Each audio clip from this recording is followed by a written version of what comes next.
नमस्कार दोस्तों, आज हम बायोलॉजी के कुछ क्वेश्चंस करेंगे जो हर कॉम्पिटिटिव एग्जाम के लिए हमारे इम्पोर्टेंट होते हैं। देखो, फर्स्ट क्वेश्चन हमारे पास फर्स्ट क्या है, मानव में गुर्दे का रोग किसके प्रदूषण से होता है? कैडमियम के। किसके? कैडमियम से।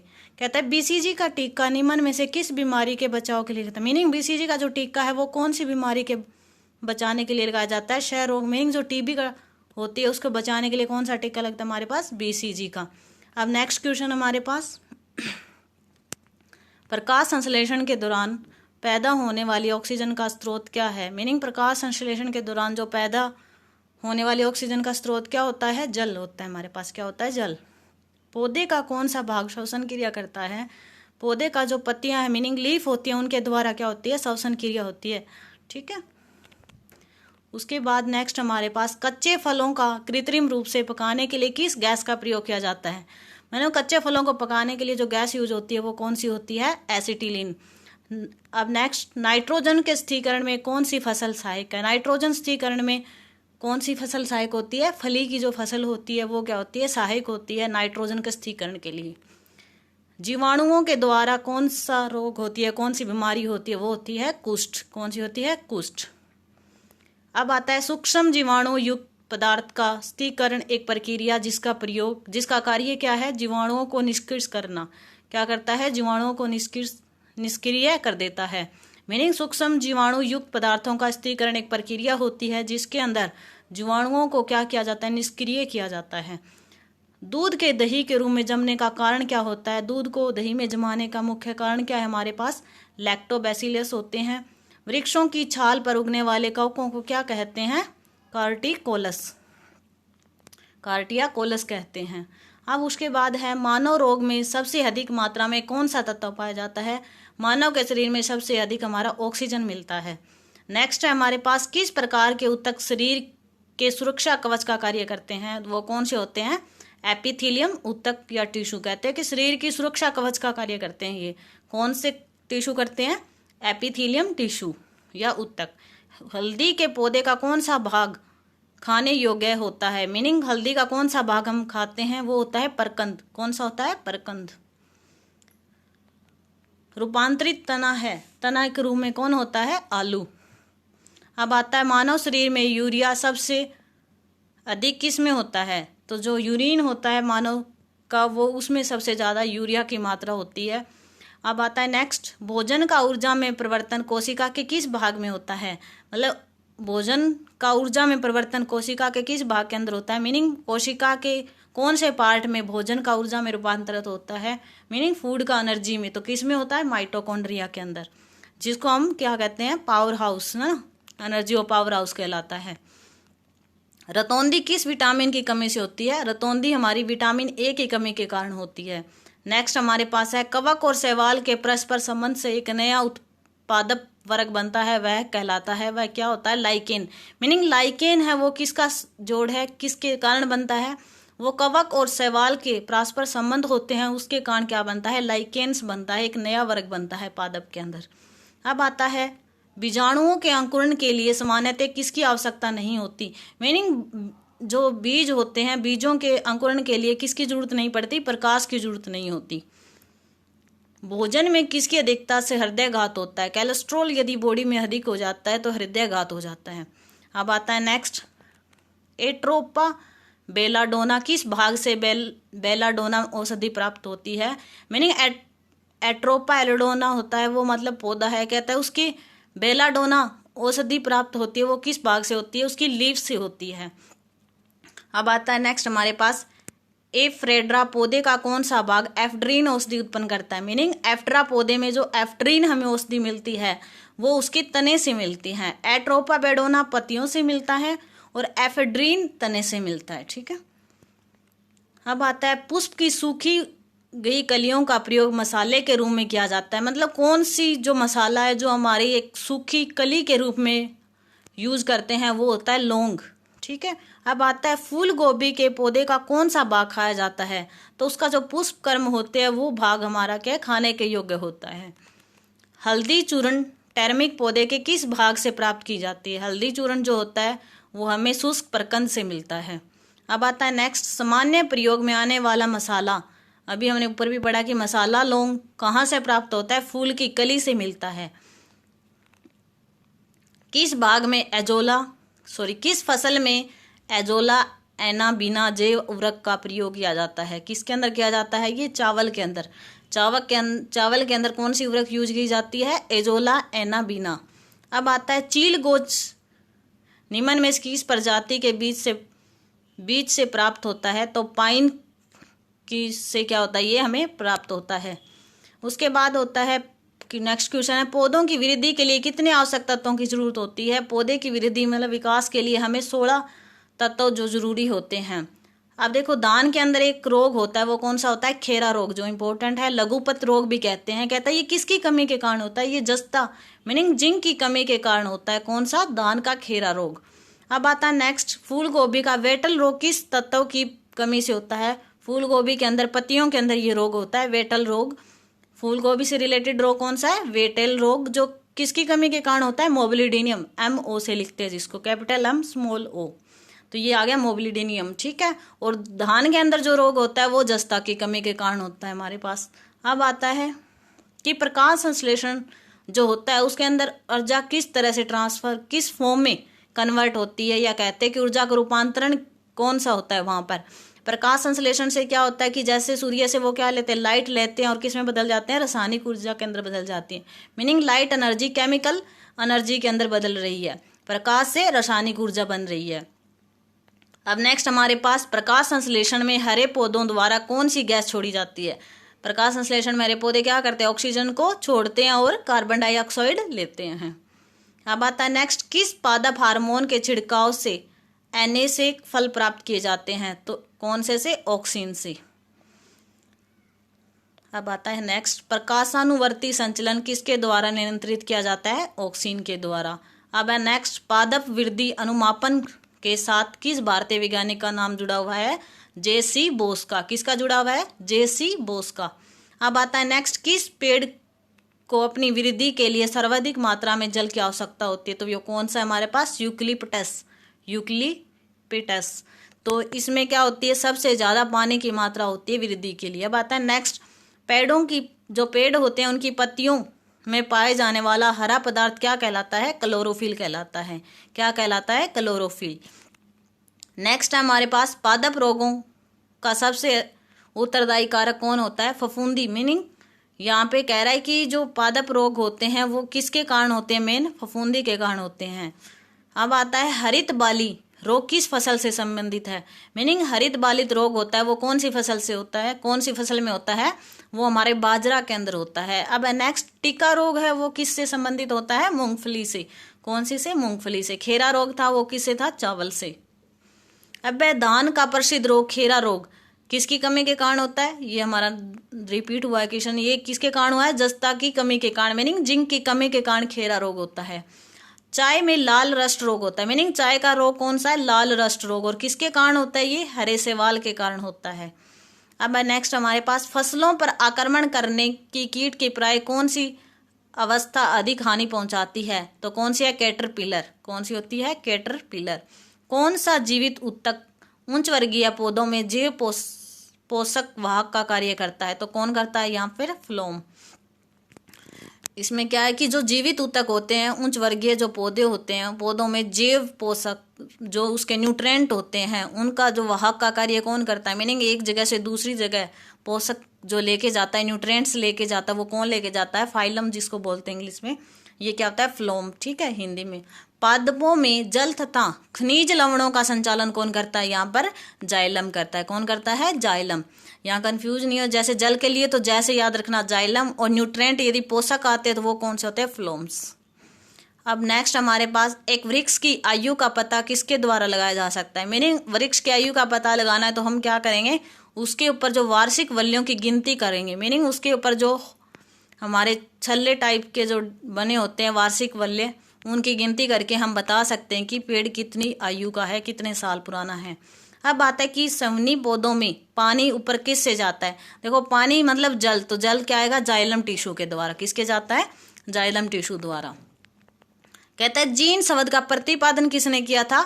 जोहानसन ने। किसने किया था? जोहानसन ने।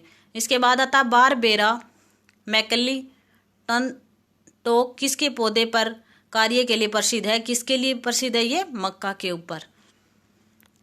अब आता है नेक्स्ट हमारे पास, सन 1959 में कृत्रिम रूप में डीएनए को संश्लेषित करने हेतु नोबेल पुरस्कार किसको मिला था? किसका मिला था? कार्नबर्ग को। किसको मिला था? कार्नबर्ग को। किसके द्वारा आनुवांशिकता के विज्ञान को आनुवांशिकी कहा गया? किसको कहा? किसके कारण कहा गया? वाटसन के द्वारा। किसने कहा भाई किसके द्वारा आनुवांशिकता के विज्ञान को आनुवांशिकी कहा गया था? वाटसन के द्वारा। कहता है जो सेल होता है, सेल होती है मानव शरीर के अंदर या पौधों के अंदर, कहता है कि उसकी जीव विज्ञान के वैज्ञानिक किसने मतलब सर्वप्रथम खोज की थी, इसको बताया था, वो कौन थे? Robert Hooke. कौन थे? Robert Hooke. जो नाम दिया था उन्होंने, किसने? रॉबर्ट हुक ने। अब आता है कौन सी रचना जंतु कोशिका को वनस्पति कोशिका से विभेदित करती है, मीनिंग अलग करती है? कौन करती है? सेंट्रोइल। ठीक है, सेंट्रोइल। अब आता है कोशिका में राइजोम के अनुपस्थिति में निम्न में से कौन सा कार्य संस्थापित नहीं होगा? कौन सा नहीं होता? प्रोटीन संश्लेषण। यदि राइजोम्स नहीं होंगे, राइबोसोम्स नहीं होंगे कोशिका के अंदर, तो वहां प्रोटीन का संश्लेषण नहीं होगा। तो राइबोसोम्स मेन उनके कारण क्या होता है? प्रोटीन का संश्लेषण होता है। कहता है कि यदि माइटोकॉन्ड्रिया काम करना बंद कर दे तो कोशिका में कौन सा कार्य नहीं हो पाएगा? देखो माइटोकॉन्ड्रिया क्या था? एनर्जी का काम कर रहा था, मीनिंग ये भोजन का क्या करता है? ऑक्सीकरण करता है, जिसके कारण क्या होती है? एनर्जी आती है ना। तो ये क्या हो जाएगा? भोजन का ऑक्सीकरण करते ना, वो जो कार्य नहीं होगा, मीनिंग वहां पे भोजन का ऑक्सीकरण नहीं होगा यदि माइटोकॉन्ड्रिया अपना काम करना बंद कर दिया तो। इसी को क्या बोलते हैं? पावर हाउस कहते हैं, ऊर्जा का, एनर्जी का। ठीक है, कहता है कोशिका का ऊर्जा गृह या पावर हाउस किसे कहते हैं? माइटोकॉन्ड्रिया को। किसकी उपस्थिति के कारण किसी पादप कोशिका और पशु कोशिका में अंतर पाया जाता है? तो किसके कारण होता है वो? कोशिका भित्ति जो सेल वॉल होती है उसके कारण।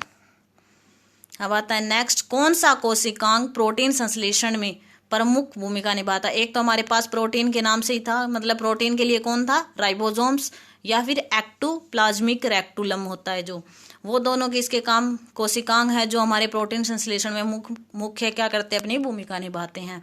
नेक्स्ट है हमारे पास प्रोग्राम्ड सेल डेथ का कोशिकीय व आणविक नियंत्रण क्या कहलाता है? एजिंग। क्या कहलाता है? एजिंग। ठीक है, अब आता है नेक्स्ट हमारे पास कौन सा अंग प्राय जंतु कोशिका में उपस्थित नहीं होता? अंग कौन सा नहीं होता? लवक। ठीक है, उसके बाद जीव द्रव्य शब्द का सर्वप्रथम प्रयोग किसने किया था? तो पुरकिंचे ने क्या किया था? जीव द्रव्य का सबसे पहले प्रयोग किया था। अब आता है नेक्स्ट, जीव द्रव्य जीवन का भौतिक आधार है, ये कथन किसका है? हैक्सले का। किसका? ये हैक्सले का। जीव द्रव्य शब्द का प्रयोग किसने किया था सबसे पहले? शब्द का पुरकिंजे ने। और किसने कहा कि ये जीवन का भौतिक आधार है? हैक्सले ने। अब आता है डीएनए के द्विहेक्सियल प्रारूप को पहली बार किसने प्रस्तावित किया? मीनिंग जो ये डीएनए को द्विहेक्सिक मतलब जो दो के फॉर्म में दिखाया होता है, कहता है कि ये प्रारूप किसने दिया था? पहले प्रस्तावित किया था वाटसन था क्रिक ने। किसने किया? वाटसन और क्रिक ने। न्यूक्लियस की खोज सर्वप्रथम किसने की थी? ब्राउन ने। किसने की? ब्राउन ने। अब आता है कोशिकीय आणविक जीव विज्ञान के अंदर कहाँ पर है? हैदराबाद के अंदर। नेक्स्ट है हमारे पास पारिस्थितिक शब्दों का सर्वप्रथम प्रतिपादित करने का श्रेय किसको जाता है? रीटर को। किसको जाता है? रीटर को। अब आता है मुख्यतः मैनग्रोव वाले ज्वारीय वन कहाँ पाए जाते हैं? हमारे सुंदरवन डेल्टा के अंदर पाए जाते हैं। नेक्स्ट है यदि संसार में सभी पौधे मर जाएं तो किसकी कमी के कारण सभी जंतु मर जाएंगे? यदि पौधे मर गए तो हमें ऑक्सीजन नहीं मिलेगी ना, तो इसका मेन आंसर क्वेश्चन का क्या हुआ हमारे पास? ऑक्सीजन। भी ऑक्सीजन नहीं होगी, पौधे नहीं होंगे, तो जिसकी वजह से सारे पौधे मर जाएंगे। खाद्य श्रृंखला से अभिप्राय है जिसमें इनमें से किसके द्वारा ऊर्जा अंतरण है? मीनिंग खाद्य श्रृंखला क्या है? इसमें एक दूसरे पे सारे जीव क्या करते हैं? एक दूसरे के ऊपर डिपेंड होते हैं, तो एक दूसरे को क्या बनाते हैं? अपना भोजन बनाते जाते हैं। कहता है पारिस्थितिक संतुलन बनाए रखने के लिए भारत में वन्य क्षेत्र कितने अनुपात में होना चाहिए? तो कितने होने चाहिए? 33.3। अब आता है कौन सा कृषि कार्य पर्यावरणीय दृष्टि से उपयुक्त है? कौन सा है? कार्बनिक कृषि, मीनिंग ऑर्गेनिक जो एग्रीकल्चर है वो पर्यावरणीय दृष्टि से सही है, उपयुक्त है हमारे लिए। कहता है भारत में पारिस्थितिक असंतुलन का कौन सा एक प्रमुख कारण है? कौन सा है? वन्योन्मूलन। क्या है? वन्योन्मूलन, मतलब वन जो कट रहे हैं। कहता है ये वर्णक जो वनस्पति को पराबैंगनी किरणों से दुष्प्रभाव से बचाता है, कौन सा है? कहता है एक वर्णक जो वनस्पति को क्या है, पराबैंगनी किरणों से दुष्प्रभाव से बचाता है, वो कौन सा है हमारे पास? फाइकोसाइनिन। क्या है? फाइकोसाइनिन। कहता है पारिस्थितिक तंत्र के तत्वों के चक्रण को क्या कहते हैं? जैव भू रासायनिक। जैव भू रासायनिक क्या कहते हैं? जैव भू रासायनिक चक्कर। अब आता है भारत में धरणीय विकास के दृष्टिकोण से विद्युत उत्पाद का सबसे अच्छा स्रोत कौन सा है? कौन सा है? जल विद्युत, वाटर इलेक्ट्रिसिटी जो है वो हमारे क्या है, भारत में धरणीय विकास की दृष्टिकोण से विद्युत जो लाइट प्रोड्यूस करने का सबसे अच्छा स्रोत है। अब आता है नेक्स्ट, धारणीय विकास जिनके उपयोग के संदर्भ में अंतरपीढ़ीगत संवेदनाशीलता का विषय है। क्या है? प्राकृतिक संसाधन, मतलब नेचुरल जो रिसोर्सेज है वो हमारी क्या है, संवेदनाशीलता का एक विषय है। अब नेक्स्ट हमारे पास एक मनुष्य के जीवन को पूर्ण रूप से धारणीय करने के लिए आवश्यक न्यूनतम भूमि को क्या कहते हैं? क्या कहते हैं? पारिस्थितिकीय पदछाप। नेक्स्ट हमारे पास है कौन सी गैस पृथ्वी पर हरित गृह प्रभाव में सर्वाधिक योगदान करती है? जो ग्रीन हाउस इफेक्ट को मतलब जिसकी वजह से हो रहा है मेन, वो किसका, कौन सी गैस है? कार्बन डाइऑक्साइड, जिसका फार्मूला क्या होता है? CO2। अब आता है नेक्स्ट हमारे पास कौन सी गैस हीमोग्लोबिन में संयोग कर रक्त में एक विषैला पदार्थ बनाती है? मीनिंग एक जहरीला पदार्थ बना लेती है जो हमारे हीमोग्लोबिन में मिलकर, तो वो कौन सी गैस होती है? कार्बन मोनोऑक्साइड, CO होती है। ठीक है, कार्बन डाइऑक्साइड होती है, उसका फार्मूला होता है CO2, और ये क्या है? CO meaning carbon monoxide. अब आता है नेक्स्ट हमारे पास, कहता है भोपाल दुर्घटना में किस गैस का रिसाव हुआ था? मीनिंग जो भोपाल दुर्घटना हुई थी उसमें जो गैस कौन सी थी मेन, जिसकी वजह से ये हुआ था? तो ये क्या थी? Methyl isocyanide. क्या थी? Methyl isocyanide. नेक्स्ट हमारे पास किस वायु प्रदूषक के कारण मनुष्य में तंत्रिका तंत्र संबंधी रोग होता है? प्रदूषक जिसके कारण मतलब प्रदूषण होता है, तो कहता है कि ये कौन से प्रदूषक है जिसकी वजह से मनुष्य की जो तंत्रिका तंत्र है वो इफेक्ट होता है? तो कौन सा होता है? लेड या सीसा। नेक्स्ट है हमारे पास ऊर्जा के किस रूप में प्रदूषण की समस्या नहीं होती? तो सौर ऊर्जा जो सन से आ रही उसमें कोई इफेक्ट नहीं होता प्रदूषण का। ठीक है, अब आता है नेक्स्ट हमारे पास वायुमंडल में जिस ओजोन छिद्र का पता लगाया गया वह कहाँ स्थित है? जो ओजोन होल है हमारा वायुमंडल में वो कहाँ पर है? मेन अंटार्कटिका के ऊपर। प्रदूषकों के रूप में फिनोलिक्स को गंदे पानी से किसका प्रयोग करके निकाला जा सकता है? बहुलक अधिशोषक को। अब आता है नेक्स्ट, सबसे खराब वायु प्रदूषण उत्पन्न करने वाला पदार्थ कौन सा है? सबसे ज्यादा जो वायु प्रदूषण करता है वो है हमारे पास कार्बन डाइऑक्साइड। अब आता है नेक्स्ट हमारे पास भूमिगत जल के प्रभाव के साथ नीचे की ओर बहने वाले प्रदूषकों को क्या कहते हैं? निशालक। निशालक। ठीक है, अस्थियों का अध्ययन की शाखा मतलब विज्ञान की जिस शाखा के अंतर्गत किया जाता है उसको क्या बोलते हैं? ओस्टियोलॉजी। क्या बोलेंगे? ओस्टियोलॉजी। नेक्स्ट है हमारे पास पहली ऑटोनोलॉजी के अंतर्गत, जो पहली ऑटोनोलॉजी होती है उसके अंदर किसका अध्ययन किया जाता है? जीवाश्म का। नेक्स्ट है हमारे पास विज्ञान की शाखा न्यूरोलॉजी, मतलब जो न्यूरोलॉजी होती है उसके अंदर हम कौन से अंग का अध्ययन किया जाता है? मीनिंग मानव शरीर का मतलब किस पार्ट का, वो क्या होता है? स्नायु तंत्र का अध्ययन किया जाता है किसके अंदर? न्यूरोलॉजी के अंदर। नेक्स्ट हमारे पास टिश्यू कल्चर का अध्ययन किसके लिए उपयोगी है? टिश्यू कल्चर का अध्ययन किसके लिए उपयोगी होता है? अनुवांशिकी के लिए। नेक्स्ट है हमारे पास रक्त में एंटीबॉडी और एंटीजन के अध्ययन को क्या कहते हैं? एंटीबॉडी और एंटीजन के अध्ययन को क्या कहते हैं? सीरोलॉजी। क्या कहते हैं? सीरोलॉजी। नेक्स्ट हमारे पास पारिस्थितिक विज्ञान इकोलॉजी का किससे संबंध है? इकोलॉजी का किससे संबंध है? शरीर संरचना और वातावरण से। अब नेक्स्ट हमारे पास हरगोविंद खुराना को किस क्षेत्र में मतलब किस फील्ड के अंदर नोबेल पुरस्कार मिला था? चिकित्सा विज्ञान के अंदर। किसको? हरगोविंद खुराना को। वह वैज्ञानिक जिसने पहली बार रुद्री प्रसंचरण की व्याख्या की थी, किसने की थी? हार्वे ने। किसने की थी? हार्वे ने। नेक्स्ट हमारे पास कहता है कि हृदय का पहला प्रतिस्थापन किसके द्वारा किया गया? मीनिंग जो हमारा हार्ट होता है उसका प्रतिस्थापन आर्टिफिशियल किया गया था, किसके द्वारा किया था? डॉक्टर क्रिश्चियंस बोनार्ड के द्वारा। ठीक है, अब नेक्स्ट हमारे पास है डीएनए की संरचना को सबसे पहले किसने रेखांकित किया? डीएनए का रेखांकित किसने किया? तो वाटसन व क्रिक ने किया था। जो इसका डबल हेलिक्स वो भी किसने दिया था, वाटसन और क्रिक ने ही दिया था। नेक्स्ट है हमारे पास विकास का सिद्धांत किसके द्वारा प्रतिपादित किया गया था, डार्विन के द्वारा। किसके द्वारा किया गया, डार्विन के द्वारा। नेक्स्ट हमारे पास है, कहता है किसके द्वारा अनुवांशिकता के विज्ञान को अनुवांशिकी कहा गया था, वाटसन के द्वारा। ये भी रिपीटेड क्वेश्चन है हमारा। नेक्स्ट हमारे पास देखो, किस वैज्ञानिक ने खोज की थी कि मलेरिया मच्छरों के द्वारा होता है। मतलब किसने बताया कि जो मलेरिया है वो मच्छरों के द्वारा फैलता है, रोनाल्ड रोस ने बताया। ये किसने बताया, रोनाल्ड रोस ने। उसके बाद आता है हिस्टोलॉजी शब्द का प्रयोग सर्वप्रथम किसने किया, मेयर ने। किसने किया, मेयर ने। नेक्स्ट हमारे पास, किस प्रकार के ऊतक शरीर की सुरक्षा कवच का कार्य करते हैं। मतलब जो शरीर को सुरक्षा प्रदान करते हैं, ये पहले भी पढ़ा। ये कौन से टिश्यू करते हैं, एपिथेलियम्स टिश्यू करते हैं हमारे शरीर में, एक सुरक्षा कवच का कार्य करते हैं शरीर के लिए। अब आता है नेक्स्ट हमारे पास, संवेदना का जो चालन होता है शरीर का एक भाग से दूसरे के भाग में, ये किसके द्वारा होता है, तंत्रिका टिश्यू या ऊतक के द्वारा।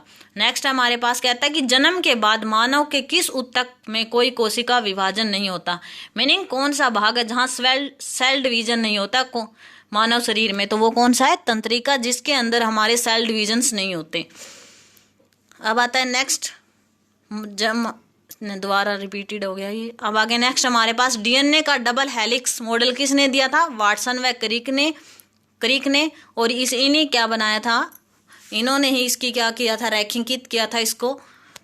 दूसरा है, कहता है नेक्स्ट, इससे देखो आगे, माता पिता के गुण उनकी संतानों में किसके द्वारा स्थानांतरित होते हैं। मीनिंग माँ बाप के जो गुण होते हैं अपने संतान के अंदर जाते हैं, ट्रांसफर होते हैं, वो किसके कारण होते हैं, किसके द्वारा होते हैं, गुणसूत्रों के द्वारा, मीनिंग क्रोमोजोम्स के द्वारा। नेक्स्ट हमारे पास क्या है, कहता है जो नवजात शिशु होता है उसके लिंग का निर्धारण किसके वंशागत हुए गुणसूत्र द्वारा किया जाता है। मीनिंग कौन से क्रोमोजोम, माँ या बाप या कह सकते हो मेल या फीमेल, कहता है किसके द्वारा होता है, तो मेन किसके द्वारा होता है, हमारे मेल के द्वारा, पिता के द्वारा। ठीक है। अब आता है कि एक वर्णद पुरुष का विवाह दूसरे वर्णद पुरुष के सामान्य पुत्री से हुआ तो संतानों में क्या होगा, मीनिंग आधे पुत्र वर्णाद होगी। नेक्स्ट हमारे पास है, डीएनए उंगली छाप का प्रयोग किसकी पहचान के लिए किया जाता है, तो ये किसके लिए किया जाता है, कोई चोर के द्वारा लिए किया जा सकता है। मलेरिया परजीवी तथा अमीबा को किस श्रेणी में रखा जाता है, मलेरिया परजीवी या अमीबा होते हैं उनको प्रोटोजोआ के अंदर रखा जाता है। किसके अंदर, प्रोटोजोआ के अंदर। नेक्स्ट हमारे पास, पेचिस या एमीबोसिस के लिए हिस्टोलिटिका कहाँ पाई जाती है, एंट अमीबा के अंदर। किसके अंदर पाई जाती है, एंट अमीबा के अंदर। अब आते हैं, चिपटे क्रमिकों को किस संघ के अंतर्गत रखा जाता है। जो चिपटे क्रमिक होते हैं उनको किस में रखा जाता है, प्लेटी हेलिमेंथीज के अंदर। किसके, हेलिमथीज के अंदर, प्लेटी हेलिमथीज के अंदर रखा जाता है चिपटे क्रमिकों को। अब आता है, फीता क्रमी किस संघ के महत्वपूर्ण प्राणी है, फीता क्रमी भी इसी के, किसके, प्लेटी हेलिमथीज के अंदर। नेक्स्ट हमारे पास है गोल कर्मी या सूत्र कर्मी को किस संघ के अंतर्गत रखा गया, नेमेथिलीन थीज के अंदर। अब आता है हमारे पास, फेरिटीमा पोसिथ्यूमा निम्न में से कौन सा में किसका वैज्ञानिक नाम है। मतलब कैंचुआ का वैज्ञानिक नाम क्या था, क्या नाम है, फेरिटीमा पोस्थुमा। ठीक है, पोस्थुमा।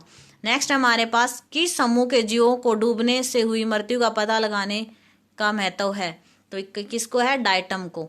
अब नेक्स्ट हमारे पास, किस प्रकार के जीवों में वह घटना पाई जाती है जिसमें मादा मैथुना प्रांत नर को मार देती है, वो किस में होता है, मकड़ी के अंदर।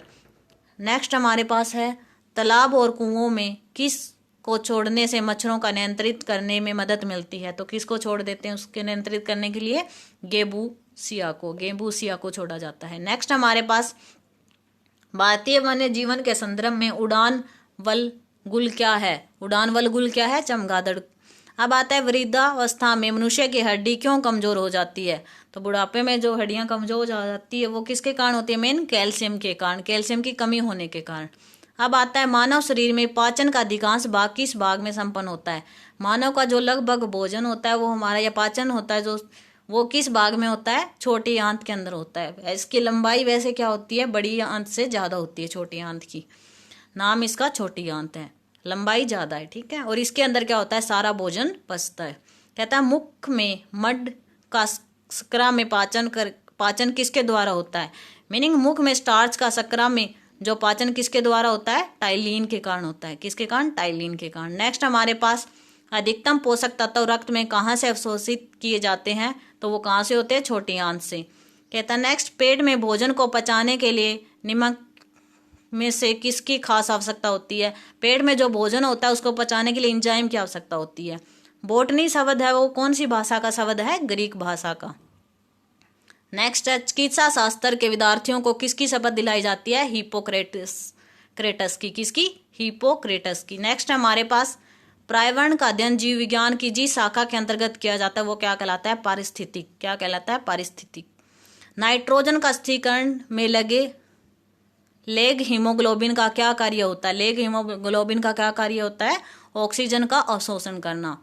मृदा में धान की पैदावार बढ़ाने वाले मुक्त जीवी जीवाणु कौन सा होता है, एनाबीना। कौन सा होता है, एनाबीना। मीनिंग मृदा में यदि धान की पैदावार बढ़ाने वाले जो जीवाणु छोड़े जाते हैं, मुक्त जीव होते हैं, वो कौन सा होता है, एनाबीना। अब आता है, जंतु में होने वाली फूड एंड माउथ रोग किसके कारण उत्पन्न होती है, फूड एंड माउथ रोग किसके कारण होती है, विषाणु के कारण। हाइड्रा की सावी कोशिकाओं में कौन सा सहज जीवी शैवाल मिलता है, यूक्लोरेला। कौन सा मिलता है, यूक्लोरेला। अब आता है नेक्स्ट, डबल रोटी के निर्माण में किस कवक का प्रयोग किया जाता है, सैक्रोमाइसस का। किसका, सैक्रोमाइसस का। किस में यूज होता है, डबल रोटी के लिए निर्माण में, ठीक है। सैक्रोमाइसस, याद से रखना, डबल मीनिंग सेक को डबल रोटी को ना, तो यहाँ से याद ना, सेक रोमा सेस को, ठीक है। अब आता है नेक्स्ट हमारे पास, पेड़ों की छाल पर लगने वाले लाइकेन को क्या कहा जाता है, जो पेड़ों की छाल पे लगते हैं उनको क्या बोलते हैं, कार्टिकोलस। नेक्स्ट हमारे पास, खाली चट्टानों पर उगने वाले लाइकेन को क्या कहा जाता है, खाली जो चट्टान होते हैं उन पर जो लाइकेन होते हैं, उगते हैं, उनको क्या कहते हैं, सेक्सिकोलस, ठीक है, सेक्सिकोलस। अब आता है नेक्स्ट हमारे पास, जापान में लोग किसके लाइकेन को सब्जी के रूप में खाते हैं, एंडोकार्पेन को। किसको खाते हैं, एंडोकार्पेन को।